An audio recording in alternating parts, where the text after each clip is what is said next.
I didn't record, so then I go back and reread. So it's recorded right now. So we'll get going here as soon as it hits 5:03 p.m. Eastern. But I wanted to thank you all for joining us this evening.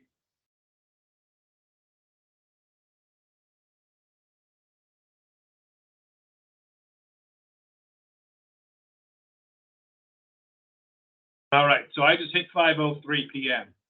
So we're going to get rolling on my end. So thank you, everybody, for coming tonight for the Military Employer Spotlight with Southern New Hampshire University. We're also going to be doing an elevator pitch session for the second half. So that's super exciting. Again, my name's Jim Lindsay. I'm the Military Employee Relations Partner here with Southern New Hampshire University. We'll have my colleagues introduce themselves here in just a minute. I wanted to just go over one slide here quickly with everybody. So access and accommodations here at Southern New Hampshire are important to us. It is our policy and practice to create an inclusive and accessible learning environment. If there are any aspects of this presentation's design or delivery that present barriers to accessibility, please notify the following. Online students, you can reach out to the Online Accessibility Center by emailing oac@snhu.edu or by phone at 866-305-9430. Campus students can reach out to the Accessibility Center on campus by emailing cac@snhu.edu or by phone at 603-644-3118. And any Southern New Hampshire University faculty and staff, you can reach out to the Human Resources Office by emailing hr@snhu.edu. So again, thank you all for being here today. Thank you, veterans. Thank you, spouses, any other dependents and children that are here, part of the military family. We had a great long weekend. Thanks to all of you and your service. So I much appreciated there.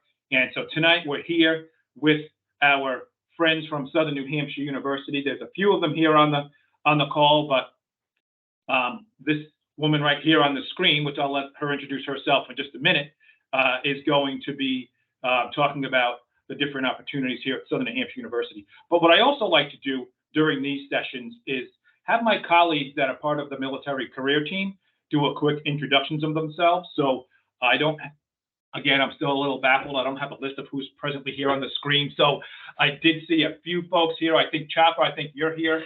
If you'd like to introduce yourself and then throw it on over to the next, just quick introduction. And then I do see a few others as well. So anybody on the SNHU career team, introduce and then just pass the baton. Thank you. Yeah, hey Jim, hey everybody. Ray Summers, career advisor here at Southern New Hampshire University.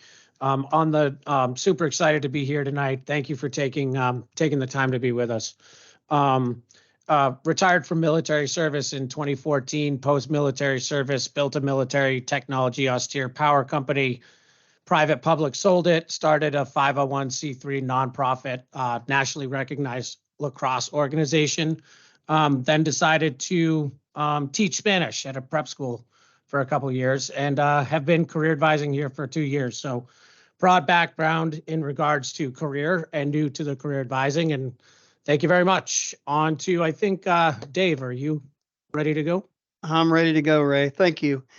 David Munn, military career team. I work with the business vertical. I'm a retired Air Force Master Sergeant. And I've been here at SNHU since 2020, so I'm 3 years in November. So yeah, this is November. So yeah, that's me. Glad to have you guys. Thank you so much for coming, and I'll pass it over to Leonard. Hello, everyone. Welcome. It's so nice to see everyone here tonight. My name is Leonard Bell. I'm a career team lead in the career department here at SNHU. Previously, I was a military career advisor, and prior to that, I was a military academic advisor. Prior to that, and including that, I'm also a military adjunct instructor for our campus students in Manchester, New Hampshire. So I'm a retired Navy vet, 20 years, spent 20 years doing that. But I love this university, really great opportunity to reach out to students, connect with learners of all capacities, whether they're online or on campus. Love helping students develop and become the best versions of themselves and find the career opportunity that they're seeking. I'm going to pass it over to the next individual. I don't know who else is on the call. Is Chrissy on here? Hey, Leonard. Yep, Chrissy's here. Chrissy, go ahead, Chrissy. All right. Hi, I'm Chrissy O'Brien. I'm military career advisor, focusing on social science learners, and I'm a military spouse. So excited to be here and to learn. All right, thanks, Chrissy. And I do think, Chapa, are you here? Sure am. Hi, everyone. Nice to meet you. Glad you're coming here or attending this event. And don't forget about all the others this month. I'm also a veteran, retired Space Force, 22 years active duty. Just kidding. Army veteran here. And I've been with the career team for 7 years now, working with primarily STEM students and some others here and there. But these events are really great. Awesome opportunity to meet with employers, and I'll be helping moderate the chat. So welcome. Yeah. So thanks, Chap. I think I've got everybody on the career team. So again, quick rundown on what we're going to do. Andrea is going to be up next. She's going to share some of the different opportunities in the program we have here at Southern New Hampshire University for our military folks.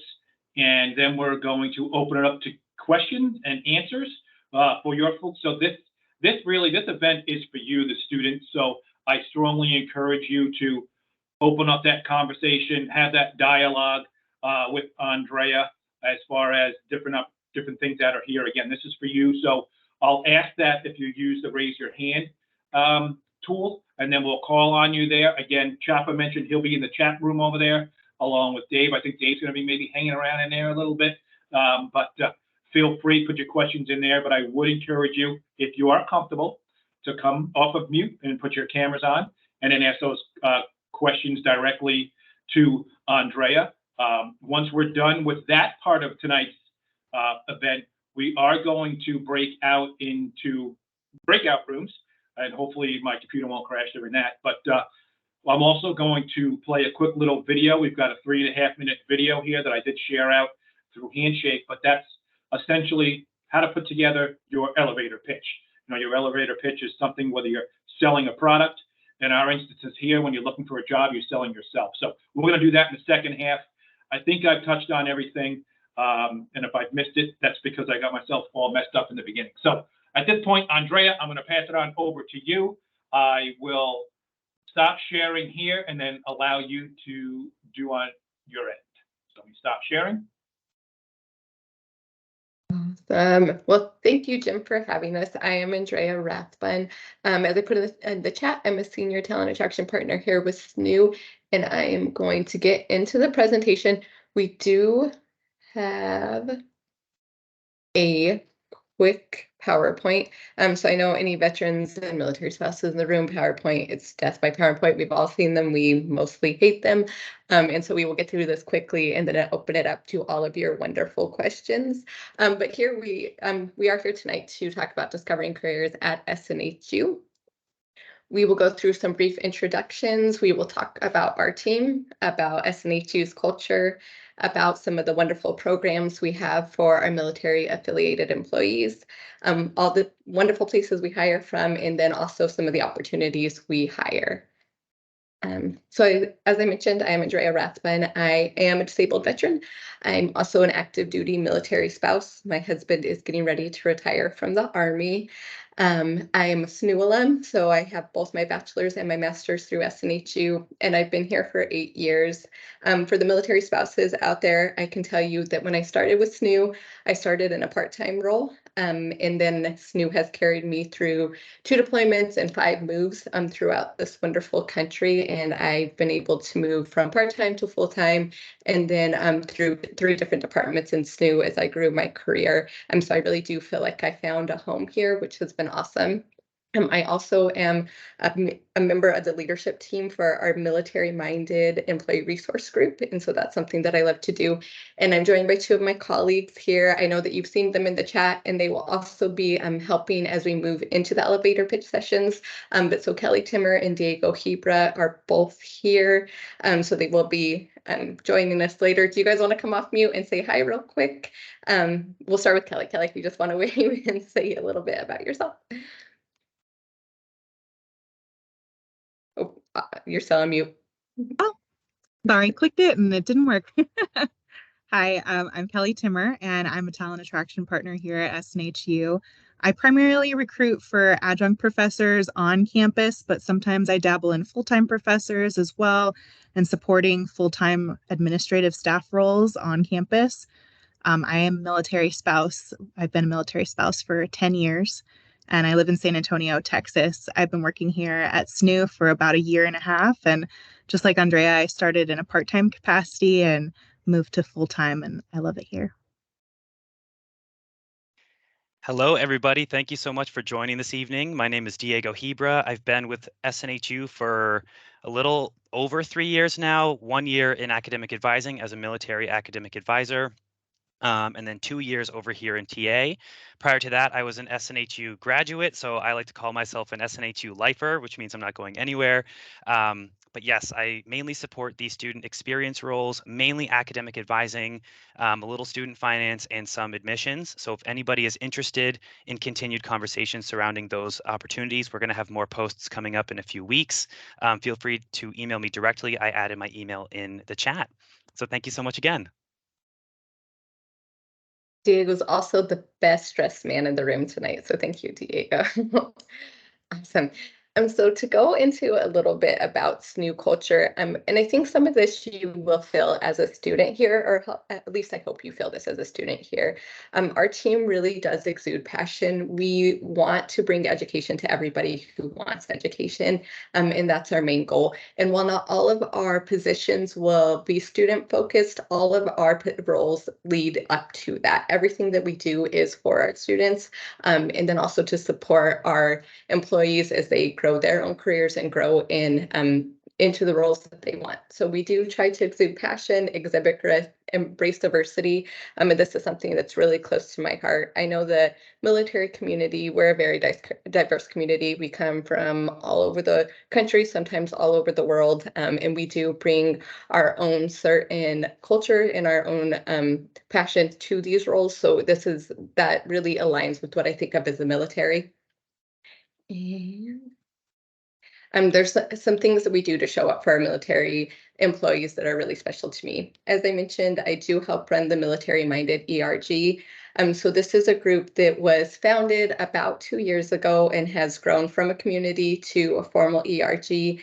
And what this means is that we have a space for our military affiliated employees and their supporters to gather. We gather on a weekly basis with more formal meetings on a monthly basis. During those meetings, we do just form bonds, we support each other, we share resources, and in the more formal events, we do our best to create inclusion within our community for military members. So this means making our overall community more aware of the things that impact veterans in the workplace, as well as the things that impact military spouses in the workplace. So we advocate for things like recognizing Veterans Day, for making sure that our military spouses are recognized on Military Spouse Appreciation Day.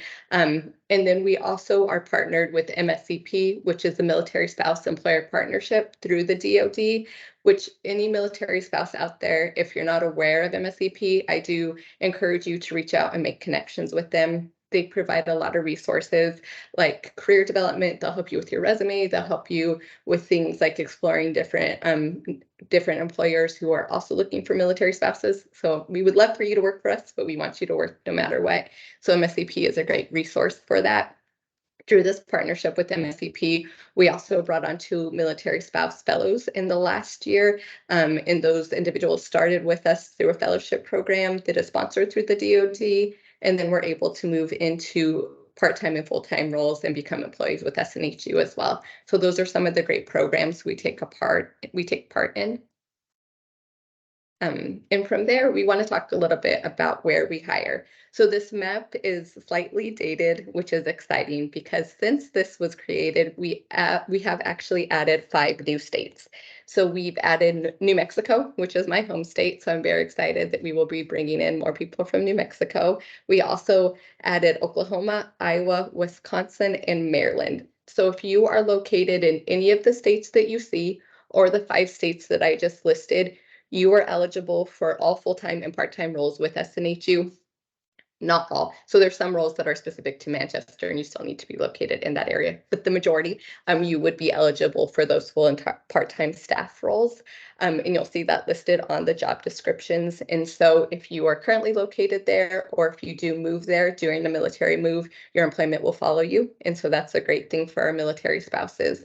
That's on the staff side. We also hire adjunct professors from throughout 49 of the 50 states. We don't currently hire from California, but the other 49 states, if you are looking for adjunct roles, we do hire from those 49 states. So again, this is a great benefit to military spouses as we move across the country. These roles will follow you as you move.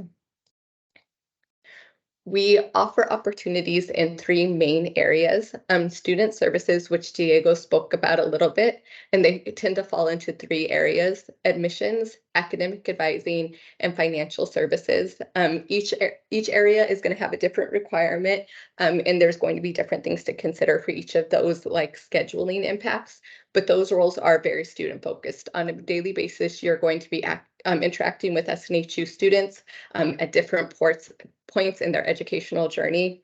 The great thing about this for military affiliated employees is we do have a large population of military students. So this is an area where you would really be able to continue to serve that community as an employee. We also have corporate and technical roles. So although we're a school, we do function like an organization, which means that we are going to have roles through the typical roles that any organization would have. Things like marketing, like HR, like IT, all of that, even analyst roles, data analyst roles, all of those will fall into us. So we do have roles across the board. Again, think of us as a large organization. Anything that a airline would hire for, other than pilots, we would hire for. Anything that something like Amazon would hire for, again, we would hire for. So we do have those roles across the board. But we are a school, and so we do have faculty and adjunct roles. So those are going to be hired, as Kelly mentioned, she hires for on-campus roles located in Manchester. And then we also have adjunct roles that are located throughout the 49 states. With adjunct roles, the great thing about them is they tend to be really flexible. We do run on 8 and 10 week term dates, depending if it's undergraduate or graduate, and there are weekly deliverables as an adjunct, but other than that, it can really fall into your schedule. These are going to require a graduate degree, but as we know for military spouses, we tend to be highly educated and have more advanced degrees than our civilian counterparts, and also more dogs, because those all join us as we go around the world. But okay, so adjunct roles are also a good fit for the addiction. 1 second.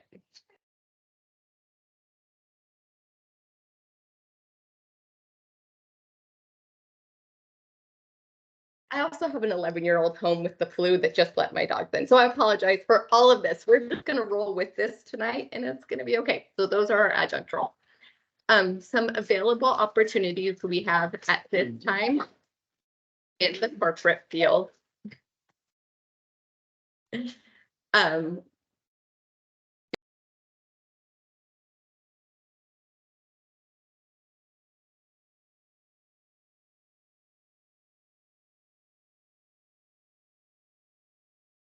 I'm so sorry. Okay, so these are some roles that are currently posted on our career site. Kelly or Diego, if you want to drop that in the chat, that would be great. But so currently we are hiring for all of these roles. What I will also tell you though, as Diego mentioned, is that there's going to be new roles posted in the next couple of weeks. Our roles tend to run on about a 2-month hiring basis, and you'll see them cycle through, and that's both for student experience and then also with the adjunct roles. And so just because you don't see something that you want today doesn't mean that you won't see something that you want in 2 to 3 weeks from now. So please keep an eye out on all of those different roles, check in often. And if you don't see something now, that means now is a great time to reach out to all of us and start to build connections and ask questions. So when you do see something, you can apply immediately. Our roles are popular, so we get a lot of applications very quickly. And so if you are prepared to apply for a role, it's going to help your chances. And also if you have a connection with one of us and you're reaching out and building that relationship, as soon as you can apply, you can reach out and say, hey, I applied for that role. I'm really, really interested. and it gives us a heads up to take a look. So again, not seeing a role now is actually a benefit to you because it means you can prepare for when that role goes live a couple of weeks from now. So please take a look and reach out as soon as you see something. This is my favorite area, is benefits with SNHU. And the reason it's my favorite area is because I was really bad about using benefits with SNHU for a really long time. So as a military spouse and as a veteran, this is not an area that we always take the time to explore. A lot of times we have benefits through things like TRICARE, so it tends to fall off our radar. Or if you're a veteran and you're just transitioning and this is your first post-military career, it's not something you've ever had to think about before, so you don't know the questions to ask or the things to look into. We have really good benefits. For those who are military spouses, married to active duty service members, our medical is great, but our dental and vision are excellent. They're way better than TRICARE, and they can be supplemental to TRICARE, and they're a la carte. So you don't have to have our medical benefits to have our dental and vision benefits, which is huge. We also do tuition reimbursement, and this is for the employee and then also their dependents. And so my active duty military spouse who tried to use Army education benefits and they did not work out, he was able to finish his degree through SNHU benefits while still on active duty. And that also means any of your children can come to us with these tuition reimbursement benefits. So that's awesome. Those are big things for me. Paid time off, we come very close to mirroring the 30 days the active duty service members get, which is also awesome. And then we do have things like disability protections and leave of absences. So these are great benefits to all of us. And that brings us to the thank you and to opening questions up to you. So thank you for hanging with the PowerPoint. Thank you for hanging with Jim's difficulties at the beginning and my dogs coming in. But that was the quick rundown of our roles. But I'm really interested to hear from you if there's any questions in the chat that we can address. So let's open it up.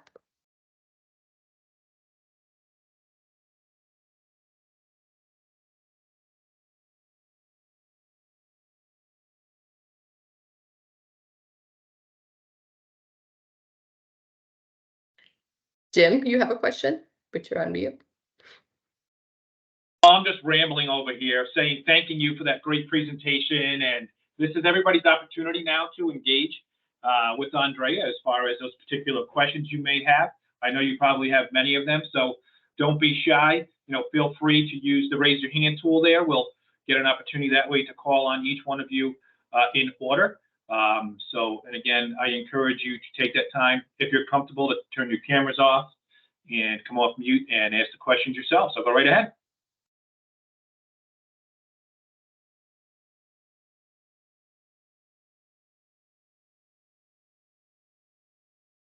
There we go. Eric, go right ahead, sir. Come on off mute and fire away.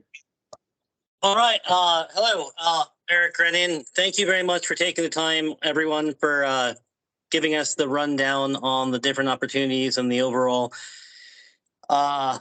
things that you guys are providing.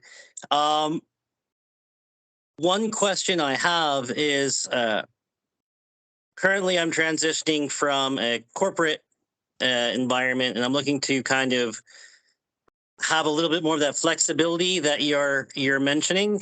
And on top of that, kind of reversing the roles where traditionally my spouse was going with me, I would be able to move with her. Do you guys make allowances for that? Because I know you were talking just specifically kind of on the dependent status, but what if it's the reverse? Yeah.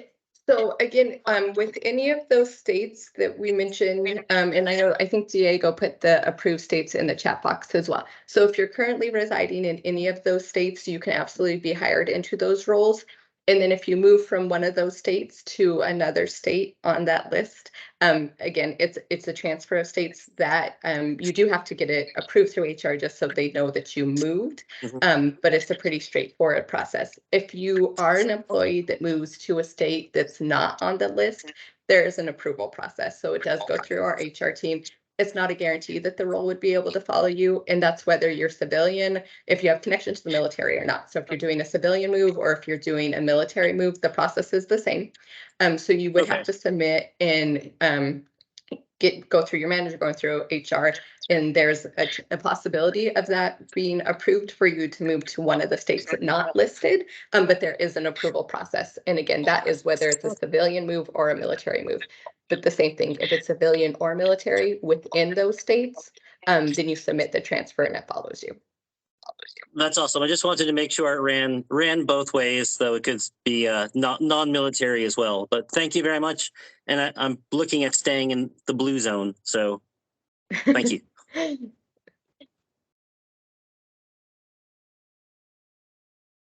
Thanks, Eric, for that great question. So anybody else?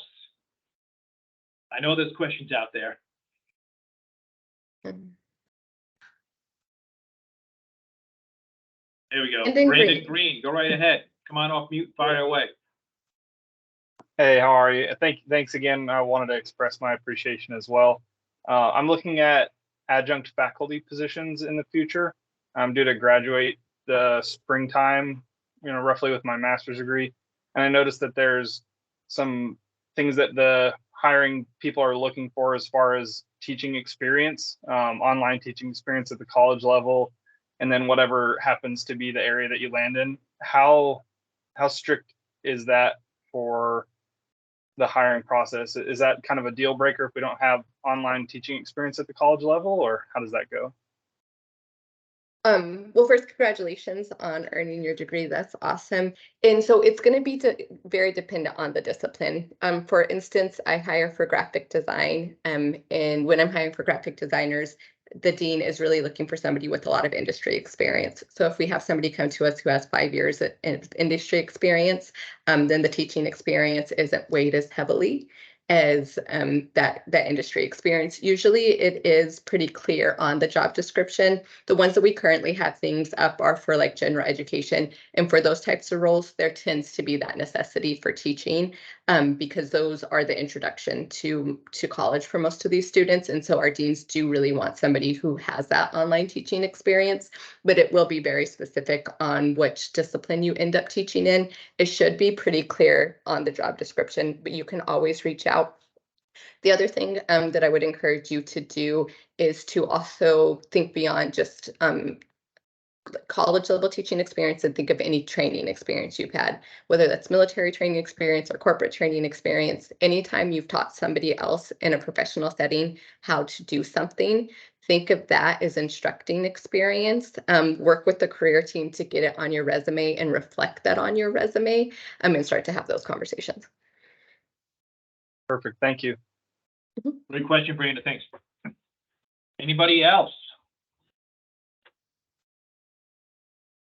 I do just want to add that if you're looking for adjunct professor positions on campus, they tend to be a little bit more lenient on that job experience background because they are willing to come alongside you and help you with that process as you become an adjunct professor. And that's just not something that they're really able to do in the online side. So if you are local, then if you have just finished with your master's degree, depending on the area and the need on campus, sometimes that is something that they are a little bit more lenient on. No, thanks, Kelly, for that input there. Yeah.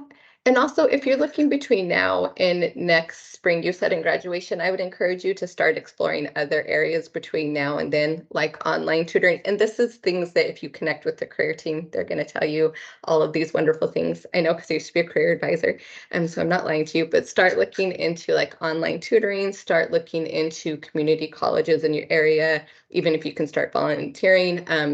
For certain programs within SNHU, there are TAA. There's the availability to become a TA as well, so teaching assistant, and that would be another way to gain experience. So start looking between now and next spring at what type of experience you can start adding. And then I saw a question from Amber about Illinois. So Yeah. Amber's question was about a non-approved states. So we do have some states that are currently not approved for hiring. And she was asking about the process for those being hired. I could tell you the long-term goal is for at least 49 states to be approved for hire. They, at this point, they're taking it about 2 to 3 batches at a time and looking at those states. A lot of it has to do with tax laws within the state. So they have our HR team, our legal team, our tax team has to get together and look at all the tax implications in a state and approve them based on that. So they're working towards all of the states, but that's what the approval process looks like. I cannot speak to when that might happen for your state, but it is the long-term goal. Thanks, Andrea. And like Andrea mentioned, folks, with the SNHU military career team, we have 9, we now have 9, Andrea. We have 9 dedicated military career advisors on the team. So one that represents each discipline that we've got here at the university. So if you're graduating this year, you've got an assigned career advisor. So definitely connect with them as far as with, you know, working on the resumes and elevator pitches, which we're going to do in a little while too. So yeah, so anybody else? I know we've got to have a couple more questions lined up in there.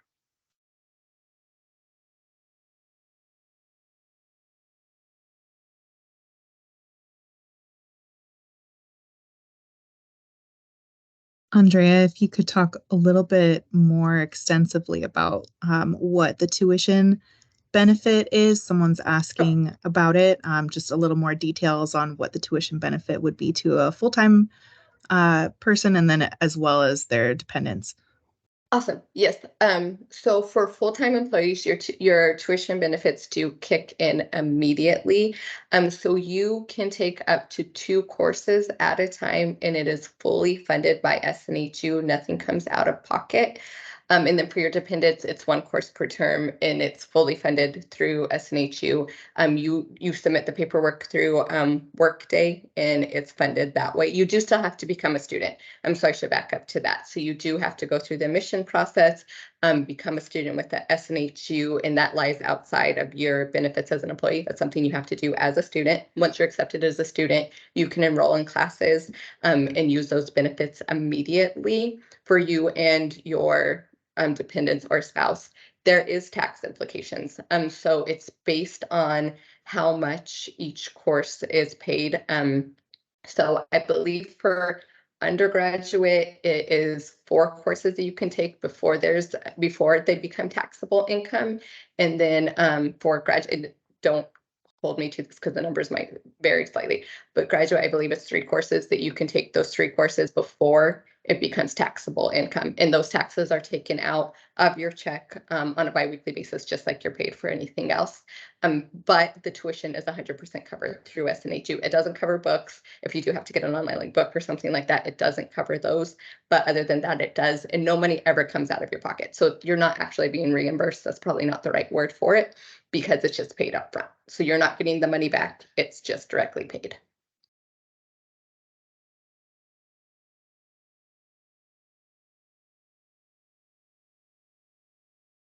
There you go. Oh, there we go. And this is a good tip. So if you do come and you work with us and then you start using those benefits, make sure that you're still coded as a military spouse if you're a student, because you do get a discount. And if you get the discounted tuition rate, then that also goes into what you're taxed.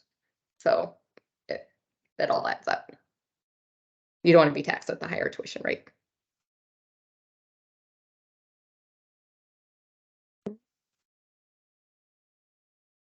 Anybody else? Andrea, I'll try and save your voice if I can.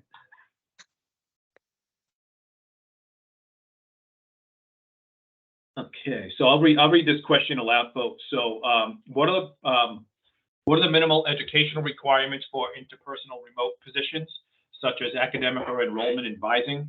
I'm an undergraduate psychology student due to graduate next June, and I would love to position working with students. Diego, can take you that okay one. jumping in? Thank you. I was about to, hit the buzz button real quick. So for academic advising, you do need to have a conferred bachelor's degree. For student finance, let me go to admissions actually. You only need credits towards a degree. And I can double check what student finance is. I believe it's the same thing as admissions. So the only position that you need a conferred bachelor's degree will be the academic advisor role. So with that being said, we can absolutely add you to our prospective talent pool for each one of those positions, and we can reach out to you with updates when it's going to go live, so you can actually prepare for that post. So you can absolutely apply for 2 of those roles without having a conferred degree, and you and I can work together leading up to your graduation. And once we get that conferral date, we can enter you into the hiring cohort or the talent pool as we post over the summer. That's really when we have those big high volume cohorts month over month for advising and all of student experience. So just know that there are going to be plenty more job postings throughout the rest of 2024 within those big 3 roles. So I can share more offline. And again, I think I sent my email twice in there.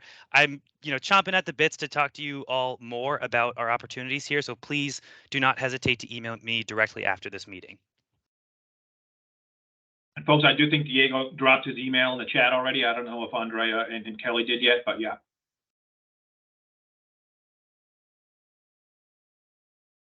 Diego, since you're talking, do you want to give like a 1-minute spiel about our career progression and the great ways people can get promoted at SNHU? Because I feel like this is an area of passion for you that you just Yeah, shared. Probably.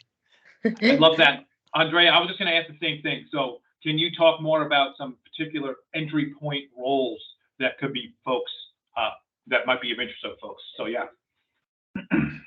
So speaking to career growth within the big 3 roles that I mentioned, is that what we're looking to go for? Okay, so we have a program called Elevate that is available to all of our big 3 roles and a few other roles. And what that Elevate program looks like is once you're hired, at exactly 9 months of employment, you'll be able to have a conversation with your team lead to talk about career growth and incentivize professional development in your position. So we have a internal hub called Compass, which is self-directed module-based learning competencies aligned with our core values. And anybody on my team will know I preach the core values. I eat, breathe, and sleep the core values here. So it's really cool to kind of grow your skills, grow your experience in your position aligned with university goals. So there's self-directed work, there's instructor-led training sessions, there's written pieces and everything like that. So once you go through that first stage, you'll go through an observation period, which is about a month long. And again, this is at month 9. So you can start it at 9 months. You don't have to. It's completely optional. Not every advisor, not every student finance counselor or admissions counselor pursues this program. It's an option for you that becomes available at 9 months. Having gone through it myself, I have extensive knowledge. So again, I'm going to plug it one more time. Please email me after this meeting. I'm happy to chat further. But after you complete that final observation stage, your team lead will approve your progression or say, there's some areas of opportunity. And once you get that approval, you will receive a 10% base salary increase upon completing that first stage, and you'll earn 1 meta badge. That's what we call them. So there's multiple meta badges that you can earn, and you can only level up, if you will, once per year. So if you look at the progression over 2 years compared to someone who hasn't participated in Elevate, the salaries are completely different because someone is investing in their professional development versus someone who's just kind of, and again, it's encouraged to do either option. But if you're looking to sharpen your skills and grow your salary on an annual basis to get some extra cash in your pocket, it's a win-win, and I highly recommend having gone through it myself. So I hope that answers it without burying you with Elevate information.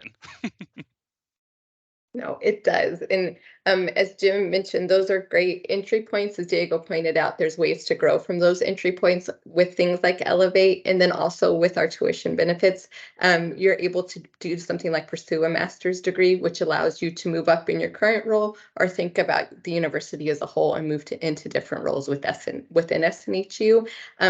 So this is a great place to get your foot in the door. It's a great place to start in admissions and start looking at how can I grow myself professionally so I can move into, maybe I want to go into HR, maybe I want to go into marketing. How can I explore that? We have all these programs available to you to allow you to do things like that. And one more quick plug. I forgot, I was talking about the compensation, the 10% increase and all that good stuff.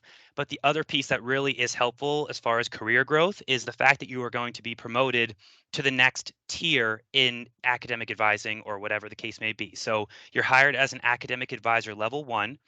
And at 9 months, you go through that process. As early as 12 months, that's when you can receive that first progression, being promoted to advisor level 2. And immediately upon taking that progression, you're able to start to lead from your seat by taking on a mentee and also some administrative tasks like removing a student from a wait list or something like that. So if you invest in your professional growth, you actually take on more leadership responsibilities. So when you go to apply for, say, an advisor team lead role where you are supporting advisors, supporting students, it shows that you've taken initiative to grow and learn more about the department by completing Elevate. So talk about growth beyond your actual job position, because Elevate is embedded in that position. It looks really good from a recruiter perspective, seeing an advisor tier 2 or tier 3 applying for a team lead position, because it shows that you've kind of grown within that department, if that makes sense. So there are multiple tiers, and I can share more about that offline.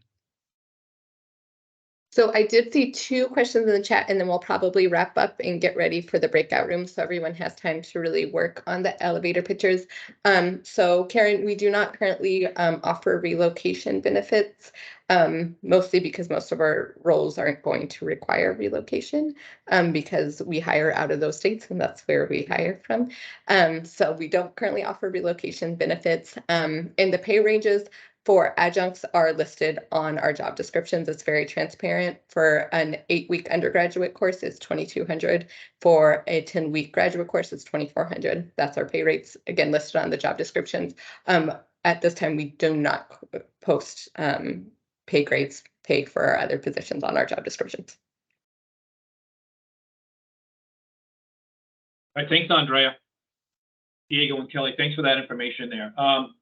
If we have one more question, we'll hit. If not, I'm just going to play a short little video here. So again, Andrea, Kelly, Diego, thank you for sharing all that wonderful information to the community here. And I know Diego and folks, Andrea mentioned it, the culture here at Southern New Hampshire University. Obviously, as students, somebody put it in the chat about the support and things that they received here. As an employee, it's just as good, right? The culture here. I've been here now, good Lord, it's my 8th year, I think now. So I've been here a little bit of time as well. So I think right there, that speaks a lot to the culture when you look at many of the folks here that have been with the university for quite amount of time. I do have a question here. So Mr. Summers, come on off mute and fire away. Yeah, no, thanks, Jim. And just in support of that, as again, being retired, SNHU is extremely career advisor here. Extremely good with us as veterans. If we need time off, if we need something, they want to understand. They want to understand as much as they need to understand, which again is really comforting as a veteran to have a place where, you know what, I could kind of talk through things with my employer just a little bit if I need to go do something for myself.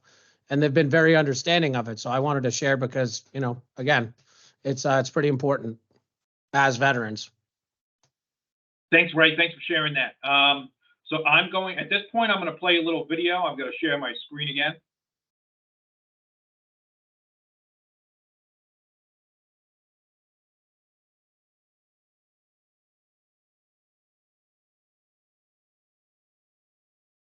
This audio. So this is a little bit 3.5 minute video on. Somebody give me a thumbs up if they see the screen. Thanks, Diego. All right.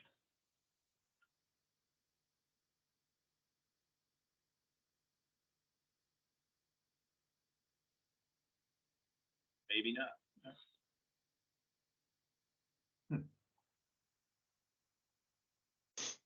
You got that slow speed internet there, Jim? An elevator pitch. Those damn chipmunks. Let's say you get into an elevator and someone who could help you out in your career boards after you. You only have a short amount of time to engage with this person. Would you know how to clearly communicate your strengths and attributes in a compelling way? Other more practical situations where you may need to give an elevator pitch would be scenarios like networking events or job interviews.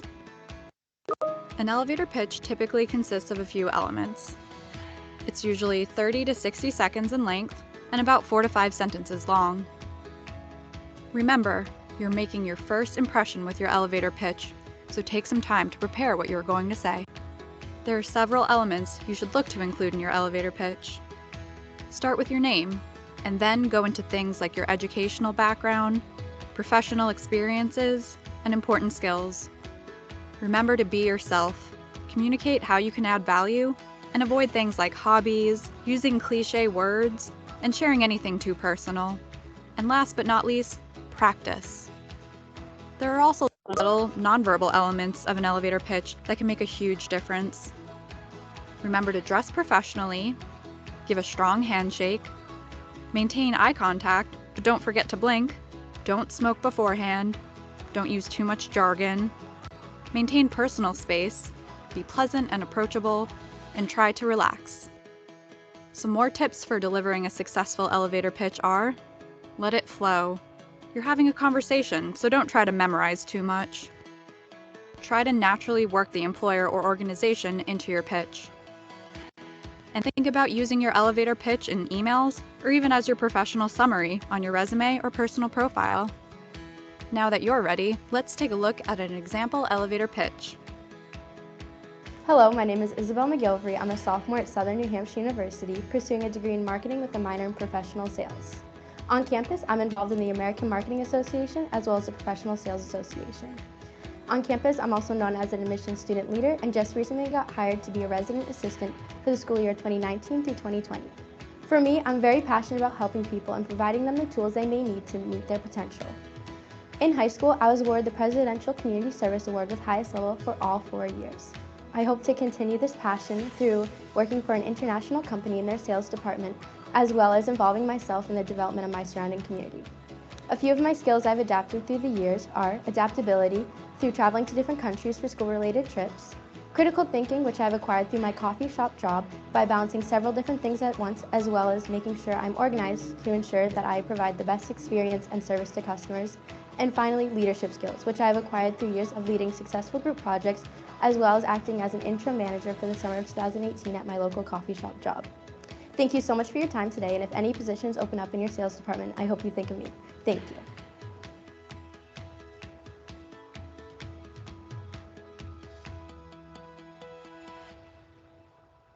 All right, so let me stop sharing there. So if I can just get a little bit of a quick thumbs up here for anybody that has done anything like this as far as